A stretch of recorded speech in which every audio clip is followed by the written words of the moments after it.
चलो बच्चों, तो आज हम लोग अकाउंट का आगे का रिवीजन कंटिन्यू करें ना। भाई अकाउंट में यहाँ पर हमारा शेयर कैपिटल का रिवीजन चल रहा था, पार्ट 2 का फर्स्ट चैप्टर। जहाँ शेयर कैपिटल के रिवीजन में अभी तक हमने 16 तक के इलस्ट्रेशन देखे, 1 to 16 इलस्ट्रेशन देखे ना, है कि नहीं। जिसमें लास्ट हमारा टॉपिक चल रहा था प्रो राटा का, प्रो राटा शेयर्स, उसके बारे में भी हमने समझा था कि कितनी बार पब्लिक जो है जो शेयर्स की एप्लीकेशन देती है, कंपनी उसमें से कुछ शेयर अलॉट उन्हें करती है और कुछ नहीं अलॉट करती, और जिसके शेयर अलॉट नहीं होते उसके पैसे उनको वापस नहीं दिए जाते, कंपनी एज एन एडवांस रख लेती है अपने पास। ऐसा ही होता है ना, उसे ही हम लोग प्रो राटा शेयर्स कहते हैं। भाई किसी ने अगर 3000 शेयर की एप्लीकेशन दी हो और कंपनी ने एक्सेप्ट किए 2000 शेयर ही उसके, तो 1000 शेयर की एप्लीकेशन के पैसे उसको वापस देने चाहिए, लेकिन कंपनी वापस नहीं देती 1000 शेयर के पैसे, कंपनी अपने पास रख लेती है कि जब वो 2000 शेयर के अलॉटमेंट भेजेगा ना, तब उसमें एडजस्ट कर लेंगे हम लोग। बराबर, ये प्रो डाटा शेयर्स, इनके हमने कल 15 16 इलस्ट्रेशन देखा था। आज 17 वाला इलस्ट्रेशन देखना, वो भी इसी टॉपिक के ऊपर है, इसी प्रो डाटा के ऊपर। देखो मैंने शॉर्ट में यहाँ पे इलस्ट्रेशन लिखा है, समझो क्या दिया हुआ है कि भाई नुपुर लिमिटेड है, 5 लाख शेयर उन्होंने इश्यू किए हैं, 10 रुपए का शेयर है और 100% प्रीमियम के साथ। 100% प्रीमियम, पहले तो परसेंटेज किसके, तो परसेंटेज इसी के ही, जो फेस वैल्यू है उसी के ही। मतलब उन्होंने 5 लाख शेयर इश्यू किए हैं, 10 रुपए का शेयर है और 100% प्रीमियम, मतलब पूरे ही 10 रुपए का ही प्रीमियम। 10 रुपए का शेयर और 10 रुपए का प्रीमियम, पूरे 20 रुपए हुए उसमें। बरोबर, मंगवाए कैसे हैं, तो एप्लीकेशन पे 5 रुपए मंगवाए, अलॉटमेंट में 2 रुपए मंगवाए प्लस प्रीमियम। प्लस प्रीमियम मतलब कि अलॉटमेंट में 2 रुपए के साथ 10 रुपए का प्रीमियम मंगवा दिया। बरोबर ना, कि अलॉटमेंट के वक्त 12 रुपए हुए, और फर्स्ट एंड फाइनल कॉल पे 3 रुपए मंगवाए। अब दिया हुआ है उसमें कि उनको एप्लीकेशन मिली है, they received application of 2.5 times. Application कितनी मिली, 2.5 टाइम्स, के 2.5 गुना ज्यादा एप्लीकेशन मिली। तो 2.5 गुना ज्यादा किसके, तो जितने हमने शेयर इश्यू किए थे 5 लाख शेयर, उससे 2.5 गुना ज्यादा पब्लिक से एप्लीकेशन मिली है। मतलब कि 5 लाख मल्टीप्लाई बाय 2.5 करेंगे, 2.5 मतलब 2.5, 5 मल्टीप्लाई बाय 2.5 करेंगे कि भाई इतनी एप्लीकेशन हमें मिली है। उसमें से 2/5 एप्लीकेशन रिजेक्टेड फुल्ली, कि भाई 2/5 एप्लीकेशन को पूरी तरह से रिजेक्ट कर दिया, देखो आपके टेक्स्ट बुक में जो लिखा हुआ है उसमें, and pro rata to the remaining applicants, कि भाई बाकी के जितने शेयर्स बचे उसके लिए प्रो राटा के अकॉर्डिंग रखा, मतलब बाकी के शेयर्स को जरूरी था उतने एक्सेप्ट किए, बाकी के एडवांस में रख लिए। तो जब ऐसा कुछ भी हो, कल भी बताया था कि प्रो राटा वाले कोई भी चीज हो या ऐसे जो है वो इंफॉर्मेशन दी गई हो, तो एक छोटा सा चार्ट बना लेते हैं। यहाँ पे सबसे पहले लिख देते हैं कि एप्लीकेशन रिसीव्ड, कितनी एप्लीकेशन मिली। तो भाई एप्लीकेशन की काउंटिंग ऐसे है कि 5 लाख के 2.5 गुना, 2.5 टाइम, मतलब 5 मल्टीप्लाई बाय 2.5 करो। तो 5 मल्टीप्लाई बाय 2.5 अगर करो तो कितने हो गए, वो हो गए 12.5 लाख, 12,50,000 एप्लीकेशन मिली है। बराबर, इस 12,50,000 एप्लीकेशन में से अगर यहां पर हम लोग पार्ट कर दें कि फुल्ली रिजेक्ट कितने हैं, तो फुल्ली रिजेक्ट की बात करें ना, तो 2/5 एप्लीकेशन रिजेक्टेड फुल्ली। 2/5, तो 2/5 मतलब इसी के ही, कि जो 12,50,000 है उसको मल्टीप्लाई बाय 2/5। तो 12,50,000 मल्टीप्लाई बाय 2/5 कितना हो जाएगा, तो 5 से ये 25 और 25 2 सा 5 लाख, कि 5 लाख शेयर्स वो फुल्ली रिजेक्ट हुए, कि उनके पैसे वापस कर दिए उन्होंने। फिर दूसरा हम लोग लिखते हैं फुल्ली एक्सेप्ट। तो फुल्ली एक्सेप्ट में क्या आता है, तो फुल्ली एक्सेप्ट में जितने शेयर हमने इश्यू किए हैं वही फुल्ली एक्सेप्ट में आते हैं हमेशा। मतलब कितने शेयर इश्यू किए, 5 लाख शेयर ना, तो फुल्ली एक्सेप्ट में भी आ जाएगा 5 लाख, कि 5 लाख वो फुल्ली एक्सेप्ट। बराबर, और बाकी के प्रो राटा में, तो प्रो राटा का अगर न ध्यान आता हो कि कैसे है, तो बस टोटल 12,50,000 एप्लीकेशन मिली, उसमें से इतने रिजेक्ट इतने एक्सेप्ट, बाकी के प्रो राटा। तो 12,50,000 में से 10 लाख तो यहाँ पे हो गए, बाकी के बचे 2,50,000, वो हमने रख दिए प्रो राटा में। ऐसे हुई ना भाई ये एंट्री, ठीक है ना, ये कंफर्म हो गया। अब एंट्री करते हैं। अब जैसे नॉर्मल एंट्री करते हैं कि सबसे पहले एप्लीकेशन की एंट्री शुरू करते हैं। पहला, एप्लीकेशन के पैसे मिले, तो एंट्री करते हैं ना कि bank account debit to equity share application account. भाई कितनी एप्लीकेशन मिली है? तो याद था ना कि 2.5 गुना एप्लीकेशन, 12,50,000 की एप्लीकेशन मिली है, तो वो 12,50,000 उसके 5 रुपीज, बराबर ना। एप्लीकेशन पे 5 रुपए मंगवाए थे, तो 12,50,000 के 5 रुपीज, इतनी एप्लीकेशन मिली, बराबर। सेकंड, कि जिनको एप्लीकेशन के पैसे वापस कर दिए, जो फुल्ली रिजेक्ट था उसके, तो जिनको एप्लीकेशन के पैसे वापस किए उसकी एंट्री के equity share application account debit to bank account, कि भाई पैसे रिफंड, कितने रिफंड किए? फुल्ली रिजेक्ट 5 लाख शेयर्स हैं, तो उसके हो जाएंगे कि 5 लाख के 5 रुपीज, बराबर ना। 5 लाख के 5 रुपए फुल्ली रिजेक्ट। फिर उसके बाद फुल्ली एक्सेप्ट, कि जिसको हम कैपिटल में ट्रांसफर करते हैं, कि भाई कितने हमने कैपिटल में ट्रांसफर किए, तो उसके लिए एंट्री करते हैं कि equity share application account debit, equity share application to equity share capital account. Share application to share capital कितने ट्रांसफर किए? तो फुल्ली एक्सेप्ट में थे 5 लाख, जो 5 लाख शेयर है वो तो ट्रांसफर करना ही है हमें, तो वो कैपिटल में ट्रांसफर हो जाएंगे 5 लाख के 5 रुपीज, बराबर। और बाकी के हम प्रो राटा में रखेंगे, प्रो राटा के जो हमने एज एन एडवांस रख दिया उसको अलॉटमेंट के वक्त एडजस्ट करेंगे। तो प्रो राटा में कितने? 2.5 लाख शेयर रखने हैं हमें, तो उसके लिए एंट्री करते हैं प्रो राटा की, कि equity share application account debit to equity share allotment account. Pro rata वही ना, कि जो एप्लीकेशन के पैसे मिले वो अलॉटमेंट में एडजस्ट करेंगे।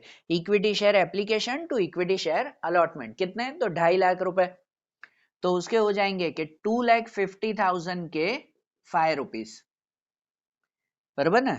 इतने वो अलॉटमेंट के वक्त एडजस्ट करेंगे। ये एप्लीकेशन की बारी खत्म हुई ना, कि 4 एंट्री करनी थी, जितनी एप्लीकेशन मिली, जितने रिजेक्ट किए, जितने एक्सेप्ट किए और जितने प्रो राटा में रखे, बराबर। ये चारों ही इसके हिसाब से एंट्री हो गई। अब अलॉटमेंट की बारी। क्या अलॉटमेंट? पहले पैसे मंगवाना, ये तो बेसिक है ना, कि जैसे हम हमेशा करते हैं कि अलॉटमेंट में पहले पैसे मंगवाते हैं हम लोग, कि कंपनी पब्लिक को कहती है कि चलो भाई आपके शेयर अलॉट हुए, अब लाओ पैसे। तो भाई जो पैसे मंगवा रहे हैं उसके लिए एंट्री करते हैं कि equity share allotment account debit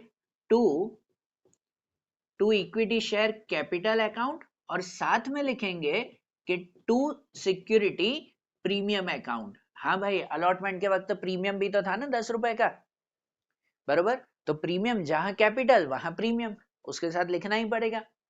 और अमाउंट कैसे लिखेंगे? तो अलॉटमेंट में मंगवाए हमने 5 लाख शेयर, अब तो सब 5 लाख पे ही चलेगा, ये पहले में ये सब एंट्री करते हैं। तो 5 लाख शेयर के हमने मंगवाए हैं 5 लाख इंटू कितने? 12 रुपीज, कि 2 रुपीज प्लस प्रीमियम 10 रुपए का, तो मतलब 12 रुपए हमने मंगवाए, बराबर ना। शेयर अलॉटमेंट में होंगे 5 लाख मल्टीप्लाई बाय 12। तो इक्विटी शेयर कैपिटल, कैपिटल में हम लोग रखते हैं कि 5 लाख के 2 रुपीज, कैपिटल में 2 रुपए, 5 लाख के 2 रुपए, और प्रीमियम में होंगे बाकी के 5 लाख के 10 रुपए, 10 रुपए का प्रीमियम। ऐसे होगा ना, टोटल 12 रुपए यहाँ, जिसमें से 2 रुपए कैपिटल में जाएंगे जो हमारी शेयर की वैल्यू है, और बाकी के 10 रुपए हमारे प्रीमियम में, बरोबर। ये एंट्री हुई। और उसके बाद अलॉटमेंट के पैसे मिले, तो पैसे मिले तो उसके लिए एंट्री की जाती है बैंक अकाउंट डेबिट। पैसे मिले ना, तो bank account debit to equity share allotment account, बरोबर। जिसमें जिसमें पूरे पैसे मिले हमें, है ना, कोई एरियर वगैरह तो है नहीं कि किसी ने नहीं दिए। हाँ, जो प्रो राटा में रखे थे, एडवांस में रखे थे प्रो राटा में, वो यहाँ पे एडजस्ट होंगे। वो एडजस्ट होंगे ना, कि हमने मंगवाए हैं 5 लाख के 12 रुपीज, है ना, विथ प्रीमियम 12 रुपए मंगवाए हैं 5 लाख के, लेकिन 2.5 लाख शेयर के 5 रुपए हमारे पास एडवांस में पड़े हैं, उतने इस वक्त कम मिलेंगे। जो भी प्रो राटा में आपने अमाउंट लिखी है वही अमाउंट माइनस करनी है, जितने भी रुपए हो, है ना। एप्लीकेशन अलॉटमेंट के अलग अलग होते हैं, ऐसे नहीं यहाँ 12 तो यहाँ पे भी 12 ही रुपए माइनस करो, यहाँ जितना एडवांस में रखा है उतना माइनस किया जाएगा। तो मतलब यहाँ पे आ जाएगा कि 2,50,000 के 5 रुपीज, बराबर, कि 2,50,000 के 5 रुपीज वो एडवांस में थे, वो यहाँ पे प्रो राटा के माइनस हुए, बराबर ना, ये अलॉटमेंट हो गया ना, बाकी तो कुछ था नहीं कि भाई एरियाज वगैरह रहे, तो वो हमारी एंट्री रही। क्लियर बात है? तो ये हो गया। अब फर्स्ट एंड फाइनल कॉल की बारी, कि भाई उसमें भी पहले पैसे मंगवाना, वही पहले पैसे मंगवाना फिर पैसे मिलना, वही एंट्री। के फाइनल कॉल में भी अगर हम पैसे मंगवाएं तो equity share first and final call account debit, equity share first and final call account debit to equity share capital account. इसमें प्रीमियम वगैरह तो है नहीं, पूरा ही कि कैपिटल में कितना लिखना है, तो 3 रुपए लिखने हैं हमें, है ना, 5 लाख शेयर के 3 रुपए फर्स्ट और फाइनल कॉल के, तो 5 लाख उसके 3 रुपए लिखेंगे हम लोग, बराबर, ये एंट्री रहेगी।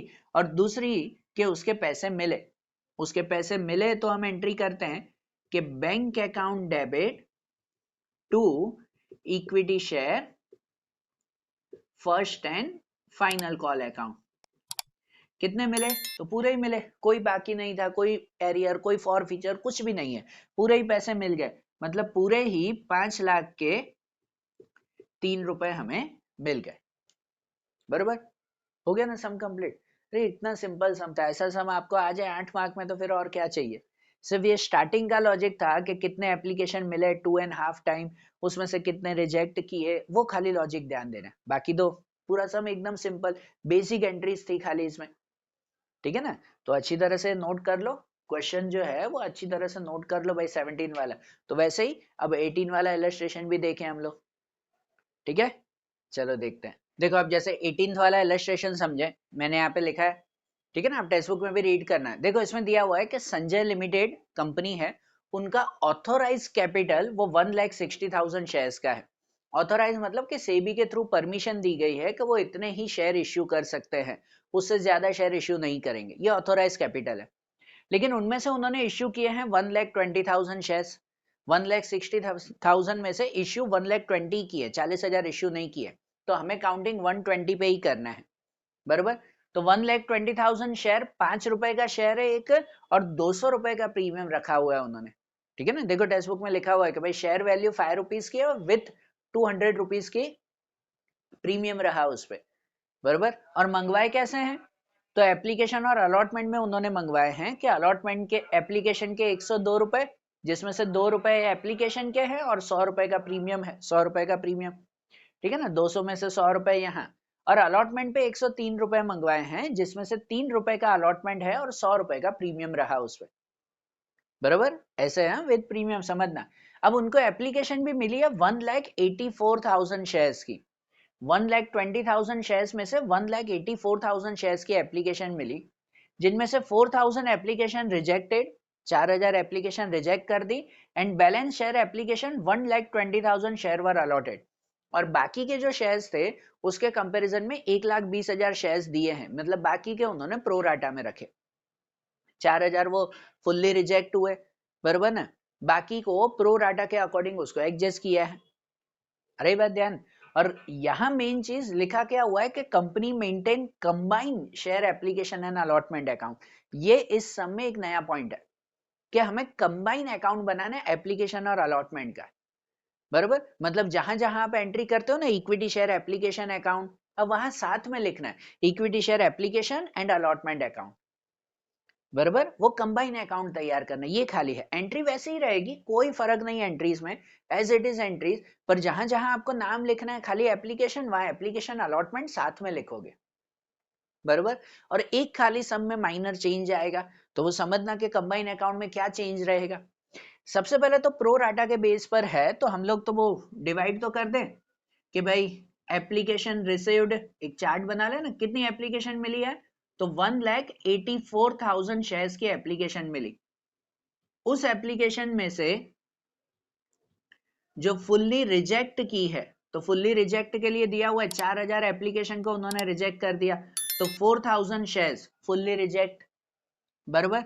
फिर फुल्ली एक्सेप्ट किए, तो फुल्ली एक्सेप्ट में तो जितने शेयर इश्यू किए हैं वही एक्सेप्ट किए जाते हैं, ना कम ना ज्यादा, बराबर। तो 1,20,000 शेयर्स वो फुल्ली एक्सेप्ट में वही लिख देते हैं डायरेक्ट, और बाकी के हो गए वो प्रोराटा में, बाकी के प्रोराटा।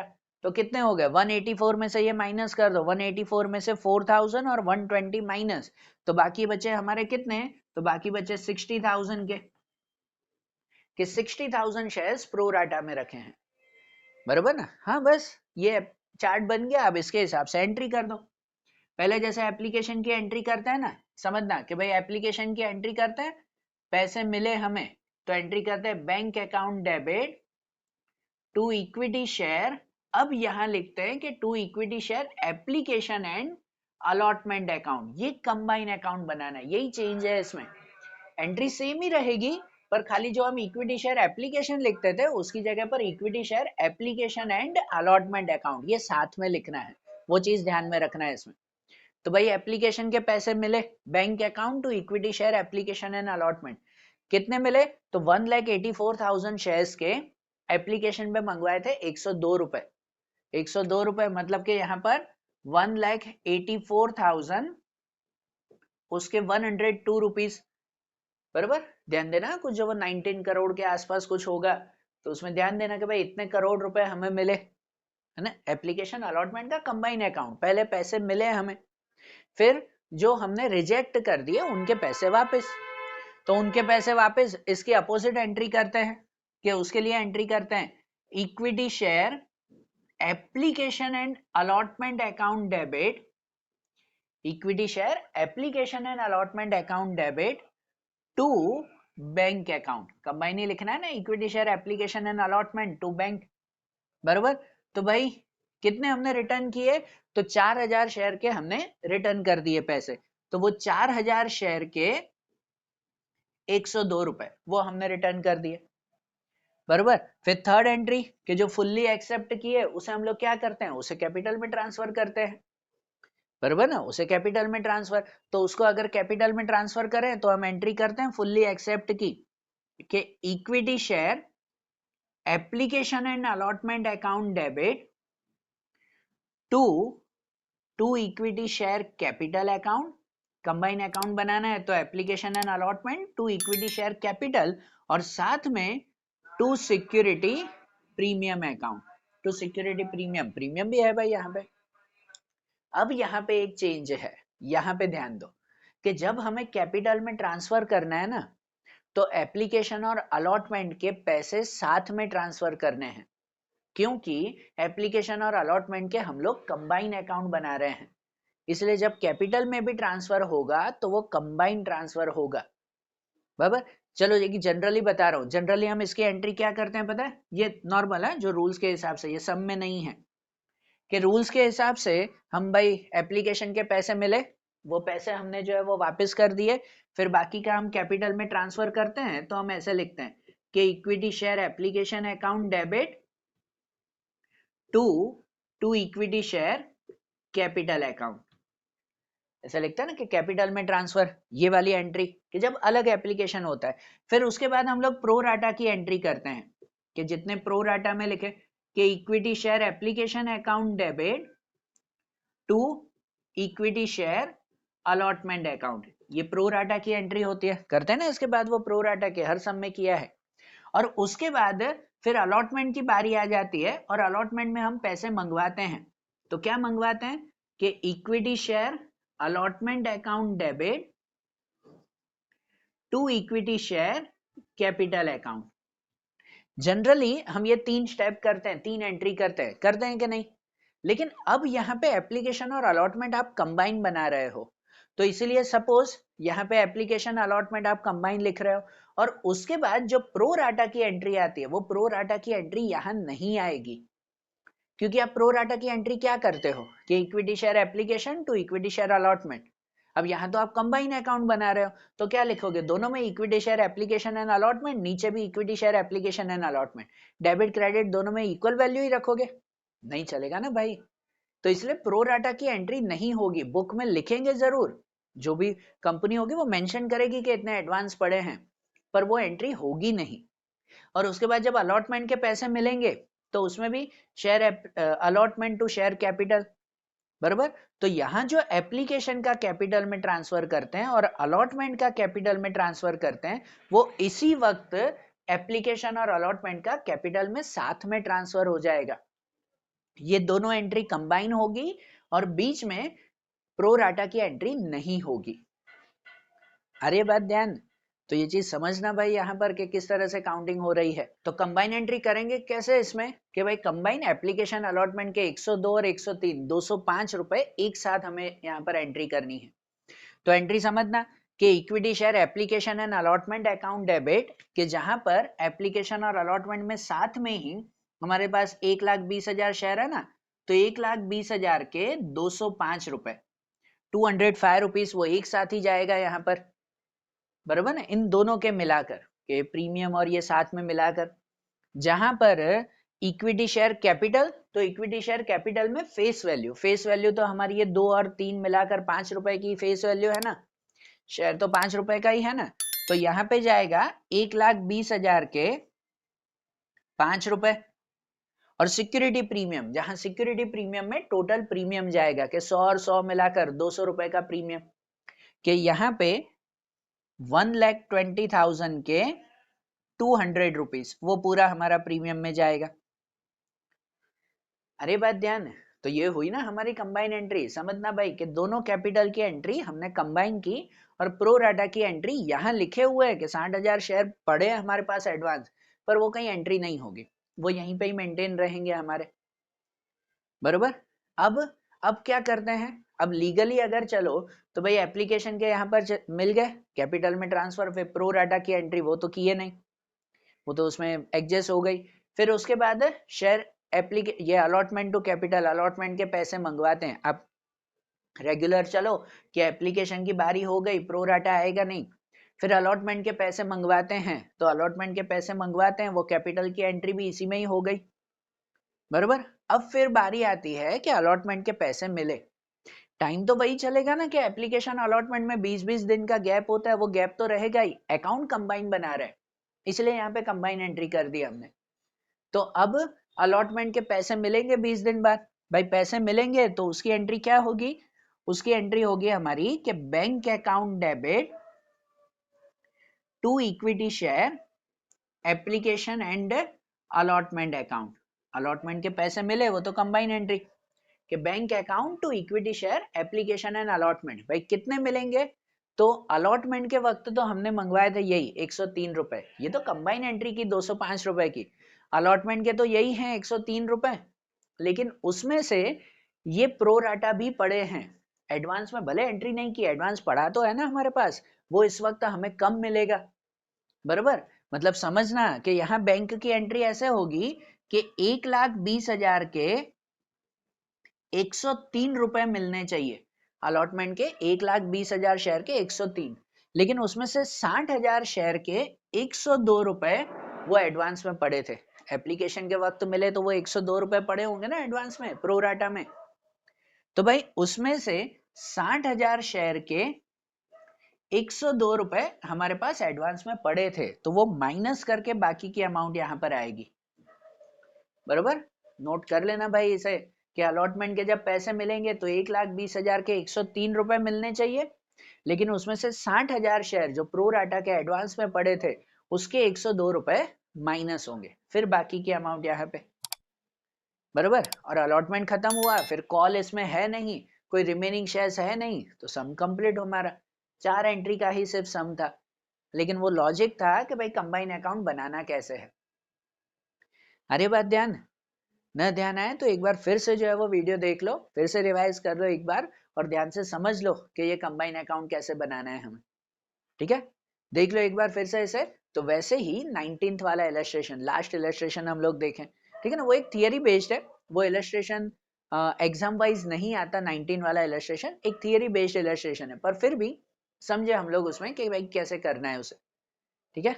देखो जैसे 19 वाला इलस्ट्रेशन है, मैंने यहाँ पे शॉर्ट में लिखा है, पर 19 वाले इलस्ट्रेशन में हमारा टॉपिक क्या है, तो यहाँ पर टॉपिक ऐसे है कि कितनी बार कंपनी जब दूसरी कंपनी को टेक ओवर करती है, टेक ओवर करना मतलब दूसरा पूरा बिजनेस खरीद लेना, जब कोई एक बिजनेस या एक कंपनी दूसरी कंपनी को खरीद लेती है, तब उस वक्त कितनी बार वो पैसे देने की जगह, कैश देने की जगह अपनी कंपनी के शेयर उस नए पर्सन को दे देती है जिससे बिजनेस वो खरीद रहे हैं, सपोज अगर मेरा बिजनेस है, मेरी कंपनी, और मैं कोई दूसरी कंपनी खरीद रहा हूं, तो उसको सब पैसे तो देने पड़ेंगे ना खरीदते वक्त। लेकिन मेरी कंपनी पैसे नहीं दे रही, उसकी जगह पर शेयर्स दे रही है, तो उस वक्त एंट्री कैसे करनी है वो यहां पर है। ठीक है, देखो क्वेश्चन में ऐसा है 19th में कि आकाश लिमिटेड कंपनी, आप टेक्स्ट बुक में रीड करना, पूरा क्वेश्चन मैंने यहाँ शॉर्ट में लिखा है कि आकाश लिमिटेड वो परचेज करने जा रहे हैं पटेल ब्रदर्स को, पटेल ब्रदर्स का बिजनेस। बराबर भाई, पहले में दिए हुआ कि उन्होंने 8 लाख शेयर इश्यू किए हैं 10 रुपए के हिसाब से, और जो बिजनेस खरीद रहे हैं ना पटेल ब्रदर्स का, तो सब चीजें खरीद रहे हैं भाई। लैंड बिल्डिंग खरीद रहे हैं 28 लाख की, मैंने सब शॉर्ट में लिखा है। प्लांट मशीनरी है 16 लाख की, व्हीकल फर्नीचर है 20 लाख का, डेप्टर 4 लाख के हैं, क्रेडिटर 8 लाख के हैं, स्टॉक 8 लाख का, और बिल रिसीवर 8 लाख के। ये सब चीजें आकाश लिमिटेड वो पटेल ब्रदर्स से खरीद रहा है। और उसके बदले में दो सिचुएशन आपके क्वेश्चन में है कि अगर एक बार 8 लाख शेयर के 10 रुपए दे रहे हैं तो क्या सिचुएशन होगी, तो एंट्री कैसे होगी वो बताओ। कि अगर 8 लाख शेयर दे रहे हैं 10 रुपए के हिसाब से, तो क्या सिचुएशन रहेगी। यहाँ दूसरी बार में भी एक दिया हुआ है कि अगर जो है वो आकाश लिमिटेड 3,50,000 शेयर इश्यू कर रहे हैं 10 रुपए के हिसाब से, 10 रुपए के प्रीमियम के साथ, बराबर 10 रुपए का शेयर 10 रुपए के प्रीमियम के साथ 3.5 लाख शेयर इश्यू कर रहे हैं, तो फिर क्या सिचुएशन होगी और क्या एंट्री होगी वो बताना। दोनों सिचुएशन बतानी है ना, कि अगर 8 लाख शेयर दे रहे हैं तो क्या होगा, 3.5 लाख शेयर दे रहे हैं तो क्या होगा। तो क्या होगा वो अगर समझना हो ना, तो सबसे पहले क्या करते हैं कि ये सब जो आपको इंफॉर्मेशन दी गई है ना रफ में, पहले इन सब इंफॉर्मेशन के अकॉर्डिंग परचेज कंसीडरेशन हम लोग फाइंड कर देते हैं। परचेज कंसीडरेशन मतलब कहते हैं कि एक्चुअल बिजनेस की वैल्यू क्या है वो। तो एक्चुअल बिजनेस की वैल्यू क्या आती है कि जो भी दिया हुआ है उन सब में सब एसेट्स का प्लस और लायबिलिटी का माइनस करते हैं, बराबर ना। सब एसेट्स का और लायबिलिटी, लायबिलिटी देखो तो यहाँ पे खाली ये एक ही है क्रेडिटर्स की, तो बाकी सबका प्लस और ये एक क्रेडिटर को माइनस करे, बाकी तो land building plant machinery vehicle furniture debtor stock bill receivable सब एसेट्स है हमारी। तो उसमें से लायबिलिटी माइनस करो तो बिजनेस की रियल वैल्यू मिलती है हमें, समझना। तो यहां पर ऐसा होगा कि अगर सपोज ये 8 लाख इन सब में से माइनस करिए, 8 कट कर दो, तो बाकी बचेगा ये 12 12 और 28 40 60 70 76 लाख का है। परचेज कंसीडरेशन 76 लाख है, मतलब बिजनेस की वैल्यू एक्चुअल वो 76 लाख है। अब उसमें दो सिचुएशन है कि सपोज अगर हम उसे पहली सिचुएशन यहाँ पे लिख रहा हूं मैं, ये अलग से लिख देता हूं कि सपोज अगर केस 1 हम गिने कि उसको 8 लाख शेयर दे रहे हैं 10 रुपए के हिसाब से, मतलब हम उसे दे रहे हैं 80 लाख रुपए। 8 लाख शेयर 10 रुपए के हिसाब से 80 लाख दे रहे हैं, तो उसके बिजनेस की वैल्यू 76 ही है, हम उसको 80 लाख रुपीस दे रहे हैं, क्यों 4 लाख ज्यादा दे रहे हैं। समझ रहे हो, ये पहली सिचुएशन ऐसी है कि उसको 8 लाख शेयर दे रहे हैं 10 रुपीस के अकॉर्डिंग, तो बिजनेस की उसकी वैल्यू 76 ही बन रही है, हम इसके हिसाब से 80 लाख रुपीस दे रहे हैं, 4 लाख रुपए एक्स्ट्रा दे रहे हैं उसको। किस चीज के 4 लाख रुपए, तो अगर कोई चीज में एक्स्ट्रा दिया जा रहा है तो वो 4 लाख रुपए है ना गुडविल के दिए जाते हैं, कि यहाँ पर गुडविल हो गई 4 लाख की, जो मेंशन नहीं है वही हमें काउंट करना होता है, इसलिए वो वैल्यू दी गई है कि भाई उसकी वैल्यू बिजनेस की 76 ही है, हम शेयर के हिसाब से उसको 80 लाख दे रहे हैं, तो जो 4 लाख एक्स्ट्रा दे रहे हैं ना वो उसकी गुडविल के, उसने इतना नाम कमाया होगा तो उसके पैसे उसको दे रहे हैं, बरोबर। तो ये पहली सिचुएशन में 4 लाख की गुडविल भी मेंशन करनी है। और सेकंड सिचुएशन अगर कहे ना केस 2 कि भाई उसे 3.5 लाख शेयर दे रहे हैं उसे, तो 3.5 लाख शेयर दे रहे हैं 10 रुपए का शेयर 10 रुपए का प्रीमियम, मतलब कि 20 रुपए ही हुए, 20 रुपए के हिसाब से उसको दे रहे हैं, तो 3.5 लाख के 20 रुपए अगर गिनो तो मतलब 70 लाख है, 70 लाख रुपए, तो उसके बिजनेस की वैल्यू 76 है, हम उसको 70 लाख ही दे रहे हैं, तो 6 लाख अपना फायदा हो गया भाई, हम फायदे में उससे बिजनेस ले रहे हैं, बरोबर ना। बिजनेस की वैल्यू 76 है, हम 70 देकर बिजनेस खरीद रहे हैं, तो 6 लाख हमने बचाए ना, तो वो जो 6 लाख बचे ना वो गुडविल वगैरह नहीं, जो 6 लाख बच गए वो बिजनेस कैपिटल रिजर्व में डाल देता है 6 लाख रुपए, बरोबर। मतलब दूसरी सिचुएशन में बताना है कि 6 लाख बचे हैं उसे रिजर्व में डाल दो, कभी फ्यूचर में जरूर पड़ी तो काम आएंगे, ठीक है। तो ये है कि हम बिजनेस खरीद रहे हैं, दोनों सिचुएशन में अगर ज्यादा पैसे देने पड़ रहे हैं मतलब समझो हमने गुडविल के दिए उसको एक्स्ट्रा, अगर कम पैसे दे रहे हैं 76 की जगह 70 मतलब समझो हमने बाकी का बचा लिया, वो रिजर्व में रख देते हैं। बरोबर, तो ये दो केस हुए और दोनों केस की हमें जर्नल एंट्री लिखनी है। तो दोनों केस की जर्नल एंट्री लिखें, सिंपल एंट्री है, थियरी बेस्ड ही है हमारी, कि केस 1 अगर कहो कि ये जब 8 लाख शेयर दे रहे हैं तो जर्नल एंट्री क्या, पहले तो वही एंट्री लिख देते हैं कि हम बिजनेस खरीद रहे हैं, पूरा जो जो खरीद रहे हैं वो सब तो लिखे ना भाई, जैसे land, building, plant, machine, vehicle, furniture, ये सब एसेट्स है तो डेबिट साइड पे लिखते हैं ना। ये बेसिक हम 11 से करते आ रहे हैं, 11 स्टैंडर्ड से। बिजनेस खरीदो तो क्या एंट्री करते हैं, जो जो खरीद रहे हैं वो डेबिट में, और जिसका नाम है पटेल ब्रदर्स वो क्रेडिट में। तो देखो खरीद रहे हैं तो एंट्री ऐसे होगी उसमें कि लैंड बिल्डिंग अकाउंट डेबिट, मैं शॉर्ट में लिख रहा हूँ, land building account debit 28 lakh के हैं। प्लांट मशीनरी अकाउंट डेबिट, वो भी एसेट है हमारी, वो भी डेबिट में 16 lakh. Vehicle furniture account debit, कि व्हीकल फर्नीचर भी 20 लाख के हैं, वो भी डेबिट में। Debtors account debit, debtors account debit 4 lakh के हैं। क्रेडिटर्स हैं तो क्रेडिटर्स तो क्रेडिट में रहेगा, वो तो लायबिलिटी, वो तो क्रेडिट में। तो पहले स्टॉक लिख दें कि stock account debit, stock account debit 8 lakh. Bill receivable account debit, bill receivable account debit 8 lakh. साथ में गुडविल अकाउंट डेबिट, भाई गुडविल काउंट की ना हमने रफ में, कि पहले केस में उसको 4 लाख एक्स्ट्रा दे रहे हैं तो 4 लाख गुडविल के दे रहे हैं, वो भी तो लिखना पड़ेगा ना कि 4 लाख हमने गुडविल के दिए, वो इसलिए रफ में पहले काउंटिंग की हमने दोनों केस, कि goodwill account debit 4 lakh, 4 lakh की गुडविल, और to to creditor account, to creditor 8 lakh के है ना, क्रेडिटर तो उसमें, और साथ में टू किससे खरीद रहे हैं हम, पटेल ब्रदर्स, तो पटेल ब्रदर्स अकाउंट जिनमें लिखेंगे 80 लाख रुपीस, 80 लाख ना भाई, पहली बार में उसे 80 लाख रुपए दे रहे हैं, बराबर ना। और डेबिट क्रेडिट चेक कर लो कि डेबिट और क्रेडिट इक्वल होने चाहिए हमारे, अरे बात समझ में, ठीक है ना। तो ये देख लो कि भाई यहाँ पर इक्वल हुआ ना कि पटेल ब्रदर्स को 80 लाख देने हैं, ये पहले नक्की किया कि इतना देना है। और दूसरी एंट्री में भाई पटेल ब्रदर्स को उतने हम शेयर से दे रहे हैं, तो उसके लिए एंट्री करते हैं हम लोग कि Patel brothers account debit, Patel brothers account debit to to equity share capital account, कि भाई हमने उसको शेयर्स दिए हैं, बराबर ना, कि Patel brothers to equity share capital कितने दिए हैं, तो 80 लाख के शेयर दिए।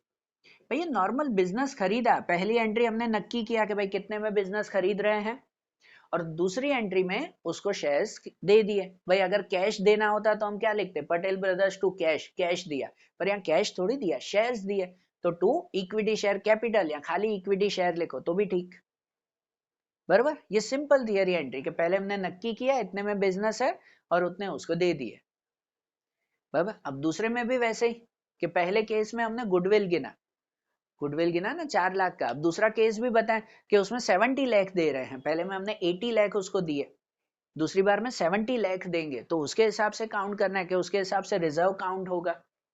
तब उसकी एंट्री कैसे होगी, खाली एंट्री समझना कि सेकंड केस अगर गिने तो भाई पहले तो यही सब लिखेंगे जो जो हमने खरीदा है वही, कि land building account debit 28 lakh, कि प्लांट मशीनरी अकाउंट डेबिट के 16 lakh, vehicle furniture account debit 20 lakh, बराबर। Debtors account debit 4 lakh, creditors credit में आएगा तो stock account debit, stock account debit 8 lakh, bill receivable account debit 8 lakh, to to creditor account 8 lakh, बराबर ना। To creditor, यहाँ पर गुडविल नहीं लिखा, यहाँ गुडविल लिखा था डेबिट में, पर यहाँ थोड़ी दूसरी बार में गुडविल दे रहे हैं, वहां रिजर्व दे रहे हैं, वो रिजर्व में रहा मतलब हमारा। और रिजर्व कौन सी साइड, तो रिजर्व तो क्रेडिट साइड पे ही रहता है,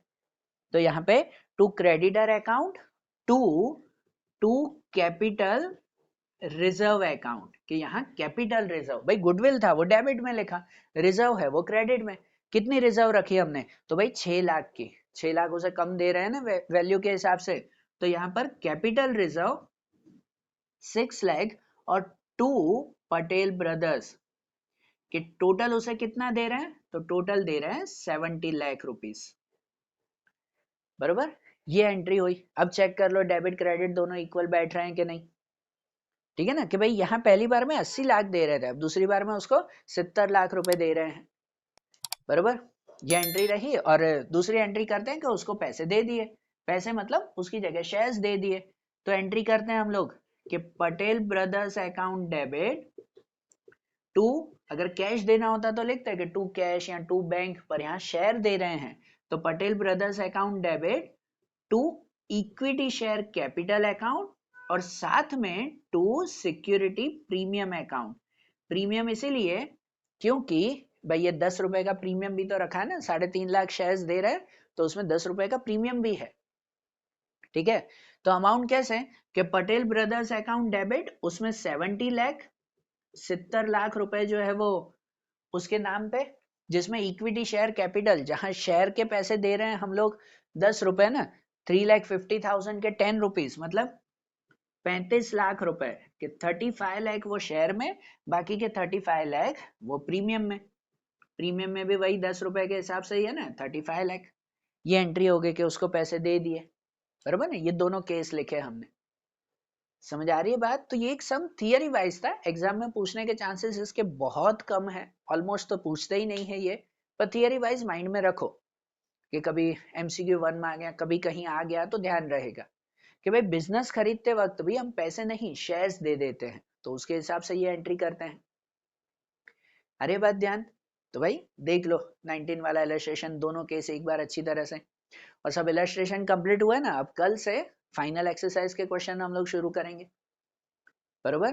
तो चलो भाई देख लो इसे अच्छी तरह से, ओके, थैंक यू।